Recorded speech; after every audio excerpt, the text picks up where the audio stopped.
Here's a devlog update on my app for learning song lyrics. So it's been developed quite a lot since the last video. I think it's been completely rebuilt. And yeah, let's have a little bit of a peek at the features first before I talk anymore. So I can play the song and read the lyrics and they're synced. This is a Norwegian song. We can click to seek. It like auto scrolls if you don't do anything. Can adjust the size. We got some timing information. Let's see if there's a slower part, like the yellow one, it's slightly slower. And then what I might get into later, but for some songs our data is not really correct, so I've made this whole like menu for fixing the data yourself. You can input your manual lyrics and timestamps, and you can go in this menu here to sync the lyrics yourself. Each line here represents like when, like here's the time of the song, and then each line here, each bar here is one line, and then when we hit the next one, that's like when it advances to the next line. And now I'm actually, the interface, like for me, I know it, so it's quite functional and intuitive. Could definitely be better. But I know for a person that has no idea what this is, it's just going to be very confusing. Like so many buttons, you don't know what they do. I'm very happy with, or I don't know, I'm decently happy with it. It's like decently nice to navigate. If you know what you're doing, you can sync the song pretty quickly. If you mess something up, you can easily like, this should be better somehow, but you can like zoom in here to get position. You can just take these and like drag them around. You can undo if you do something wrong. They can't overlap, so they'll like push the other ones if you drag them, which I think is nice. Or you can use the buttons there. I'm not gonna get into the details because honestly, it should still be improved a lot. But for the first version of this Time Sync Studio, as I called it, it's works quite well. But really, like the app should not need a time sync studio like this. Like the song should just be correct already. Like this is just a workaround because my data set is not that good. For example, if I search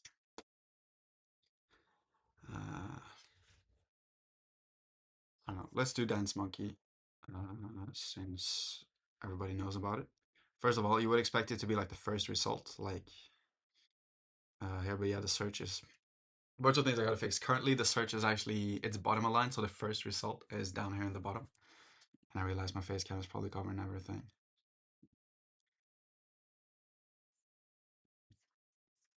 Yeah, so first result is here in the current app, although really it should be, you know, like here. Because I thought I was being like cool doing it like bottom aligned, but actually it's just confusing. But still we see, even though the app is taking the top result and putting it here, that like the normal real Dance Monkey song is this one. So it's ranked as number 10 or 15 or something, which makes no sense. Let's see, you get a weird error message.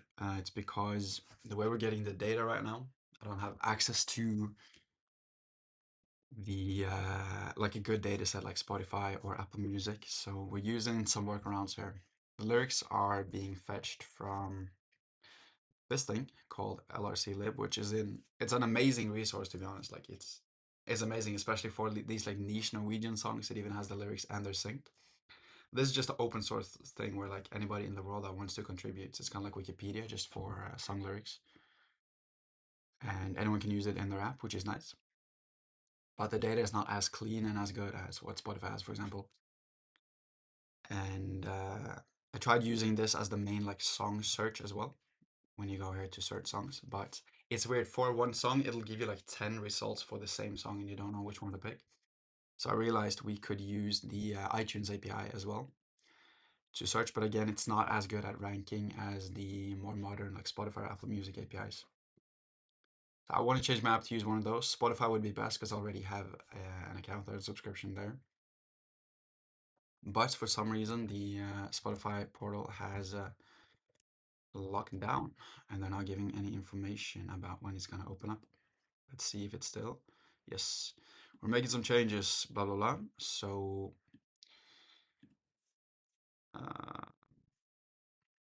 I can't, oh, can I? Ooh, looks like it's open up. Okay, this means we have new opportunities for the app. That's amazing.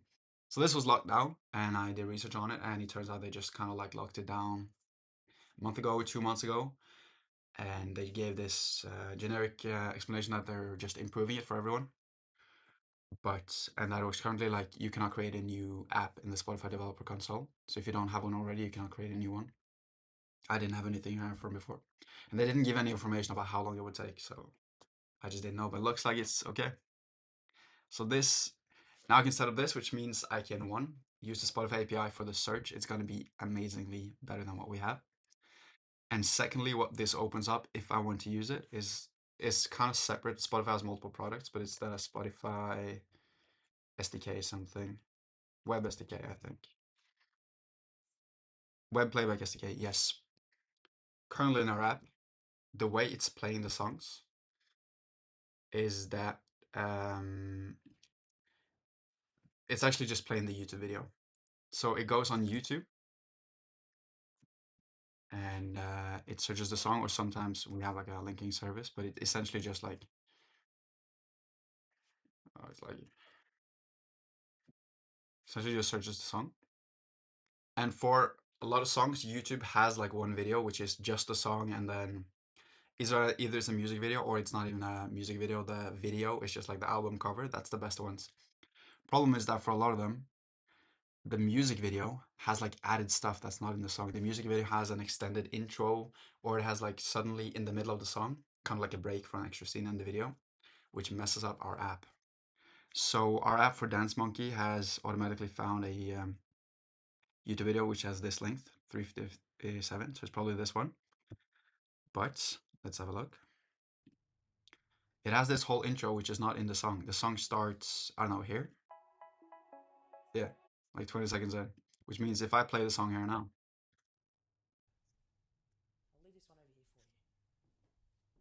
right, let me see. So now the time data in the lyrics think the song is progressing normally, and you see we're 20 seconds in. It doesn't know that the audio connected to this, which you got from YouTube, is like 20 seconds off. Now we hear the sale start song, we hear this line, but the app thinks it's down here. So that's why to fix issues like this, I have this time sync studio. In this case, I would go here and I would set an offset at the beginning, which is then gonna kind of ripple effect everything left. So I know it's approximately 20 seconds off. And then we can listen to see.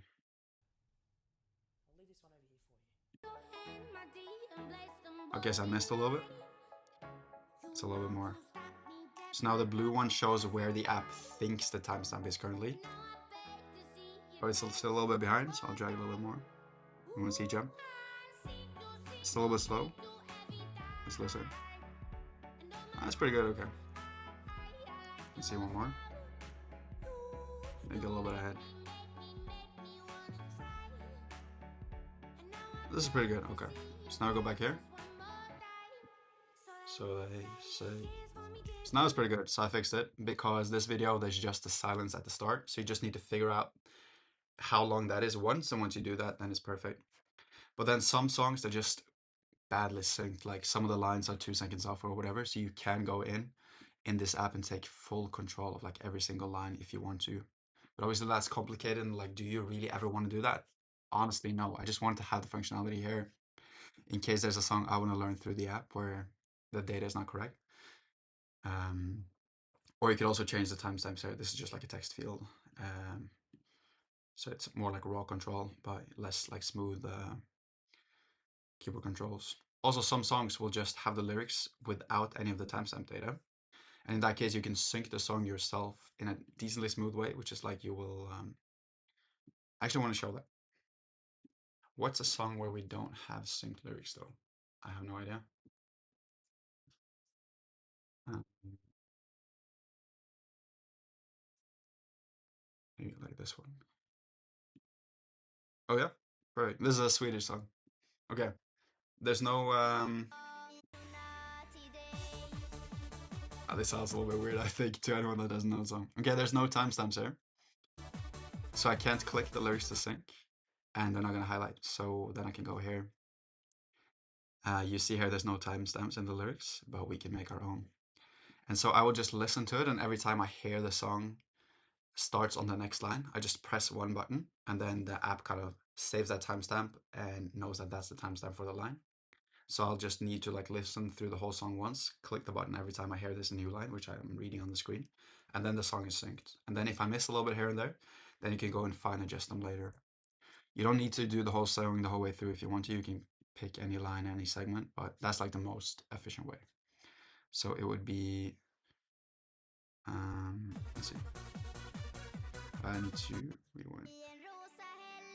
So it starts instantly. So first of all, we can just drag it all the way. Some songs have like a silence at the start before the first line. This one starts instantly. So I have keyboard shortcuts for this, but press this one.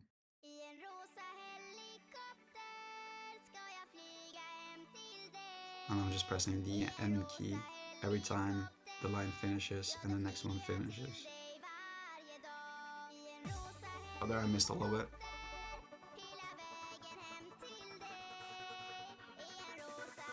Etc. You would do that, and now let's rewind it and see if the blue highlights match. So now the blue ones show where the app currently thinks the time sync is. So now I'm not going to do anything. Okay, looks pretty correct. And now if we go back to the song, first of all we see it's should have updated here actually, that's a bug. Let's go back here. And now we have time sync for the first ones, but then not for the rest. You see here the mouse doesn't highlight. So if we get to the end, it doesn't know when this line ends, so it might just be highlighted forever, I'm not sure. But for this part we can now click to seek and it will auto advance. But after this line, it's not synced anymore. You can also change the size. Yeah, we have the timing info. Maybe show this already. Okay, now I said there were two different Spotify products. One is their search API, or they have like APIs for different things, but I would use it for the search, and that one is going to be amazing. And I think it's even free to use actually. I'm not sure. But the second one, which would be also super powerful in my app, is if I could do the actual audio playback through Spotify instead of through YouTube or these other solutions. To do that, it would require the user to like log in with their Spotify in my app, which for me is fine because I have a Spotify subscription, and I think it's fine because it's going to make the app actually more useful. I'm not sure if Spotify would allow it, given they kind of make an evaluation of whether your app is like unique enough or whether it's just a wrapper for the Spotify functionality. Then they don't want it, but I could at least try it. And if I can use the Spotify search and the Spotify playback, then the data set is going to be perfect. And then the only problem is always getting good lyrics, but for the most part, we get very good lyrics from this platform. And I just have to do a lot of testing to see if with like a lot of usage, whether it does a good job or not. So far, I've been very impressed. But just to show how the search here is really confusing, if you search like Empire State of Mind,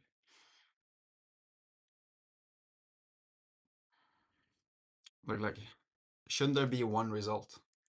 Why is there some of these I can see, okay, like slow plus reverb, okay, obviously some different version like part two, but why is there these ones? Glee cast, I don't know, maybe that's a different one, but in general, there's so many. Explicit version, isn't that just the original? What about all of these ones? Take a screenshot. Whoops. Yeah, what about all these ones? So my first prototype used this API to search, but then it would show so many results for each song, and then you try to make your own logic to deduplicate it, but it's hard to do a very good job at it. Yeah, so hopefully I can get the Spotify API connected. Then I have been developing this app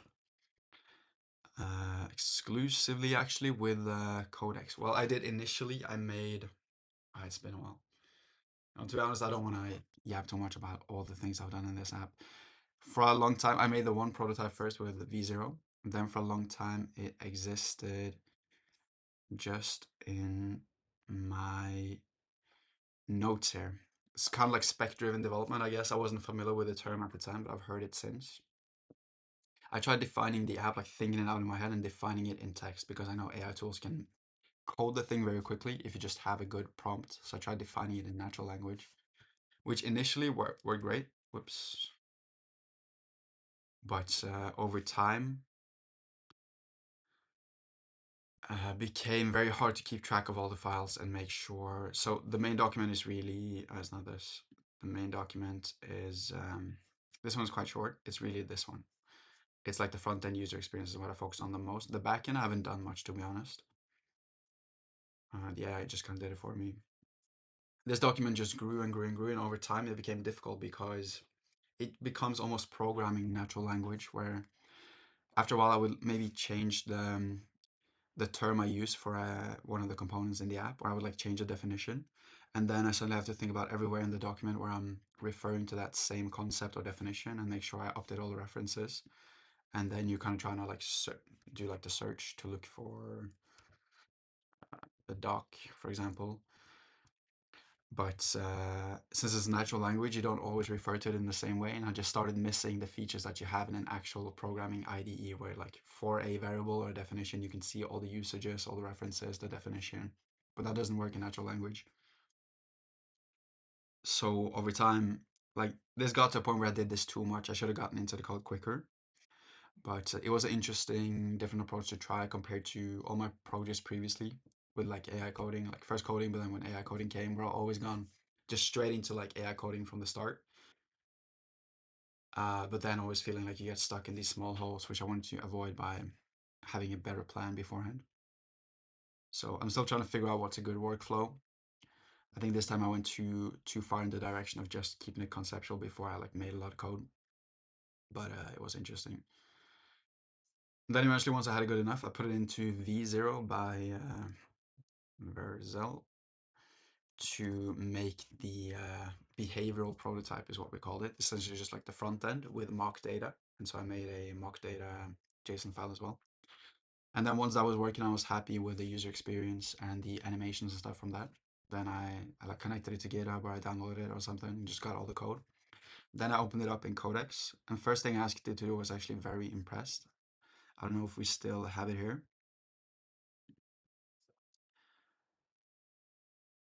Do, do, do, do, do. I don't know if it's, no, I think it's earlier. One of the first prompts I did in Codex was I gave it the behavioral prototype, the essentially just front end with mock data that V0 had made.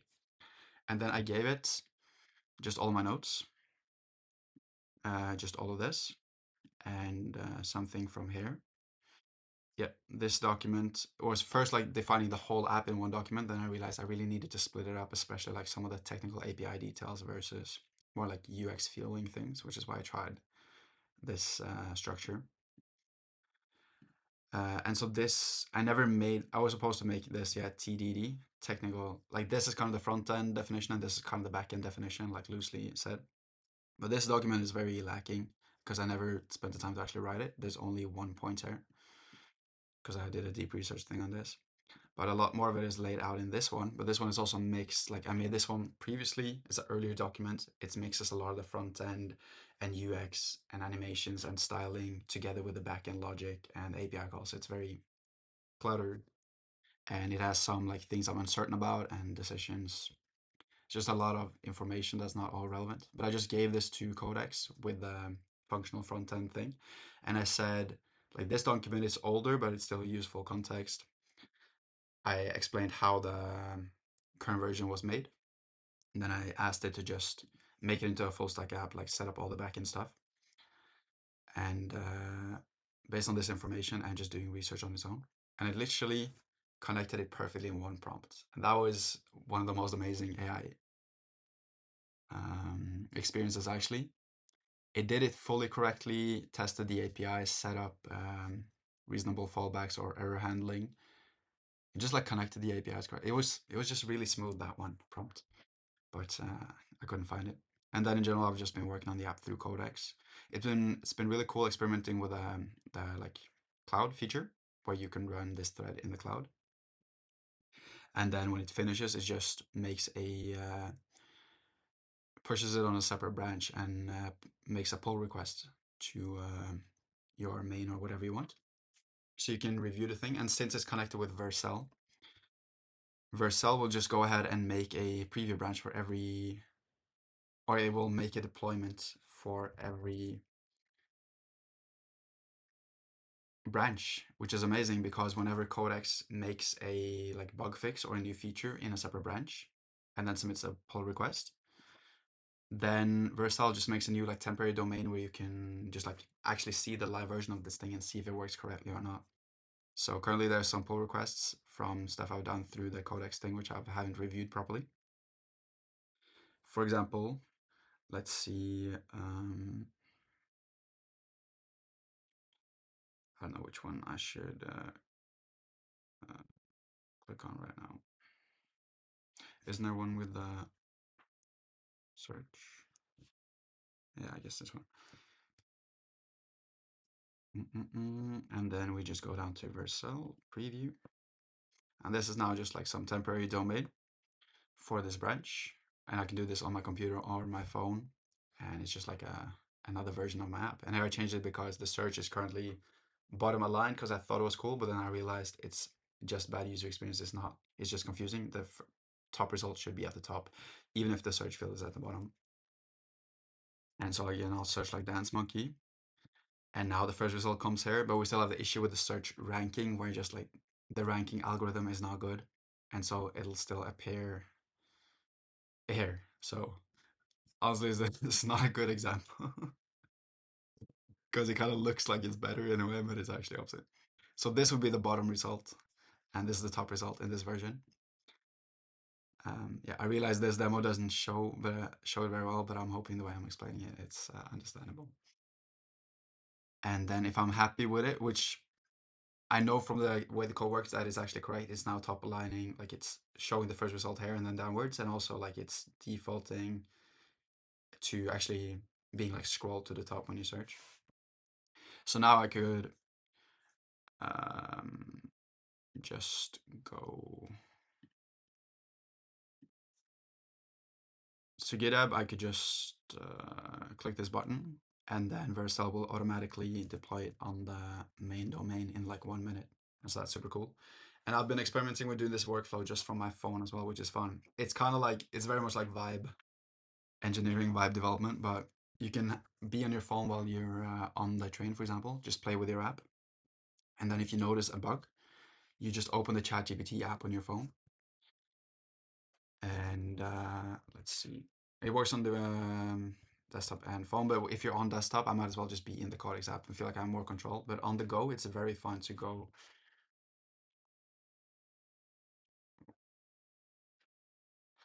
in the ChatGPT app, and then there's a separate tab in there for Codex. Here's the desktop version of the same.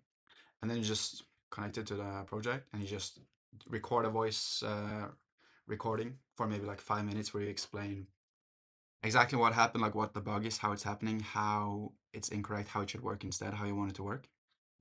And then just click send.